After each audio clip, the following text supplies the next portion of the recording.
మనకు తెలుసండి. ధనవంతుడు ఎలా బ్రతికాడు?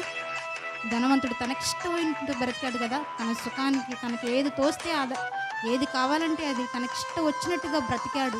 కానీ లాజరు మాత్రం ఆ!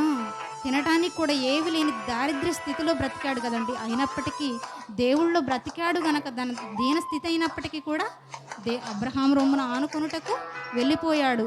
ధనవంతుడు మాత్రము అక్కడ వేతన పడుచున్నాడు. ఎందుకంటే భూమి మీద ఉన్నప్పుడు ఎవరిని కనికరించలేదు కదండీ! అక్కడికెళ్ళిన తర్వాత కనికరించమని వేడుకుంటున్నాడు. భూమి మీద ఉన్నప్పుడు మనం ఎవరిని కనికరించం గదండీ! ఏవండీ భూమి మీద ఉన్నప్పుడు మన సహోదరుల పట్ల మనం ప్రేమ కలిగి క్షమించి, మనం ఇతరులను క్షమించగలిగితేనే కదా దేవుడు మనల్ని క్షమిస్తాను అంటున్నాడు. మనం ప్రేమించాలి అదే కదా దేవుడు మనకు నేర్పించింది. యేసుక్రీస్తు వారి భూమి మీదకొచ్చి మరి ఆయన మనకు నేర్పించింది ఏంటండి? ప్రేమతత్వం. క్షమించాలి. ఆఖరికి ప్రాణం తీస్తున్నప్పటికీ ఏమన్నాడండి? క్షమించమని కోరుకున్నాడు.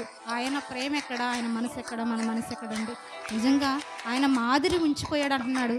ఆయన నడిచిన మాదిరిలో మనందరం నడవాలనే ఆయన కోరుకుంటున్నాడండి.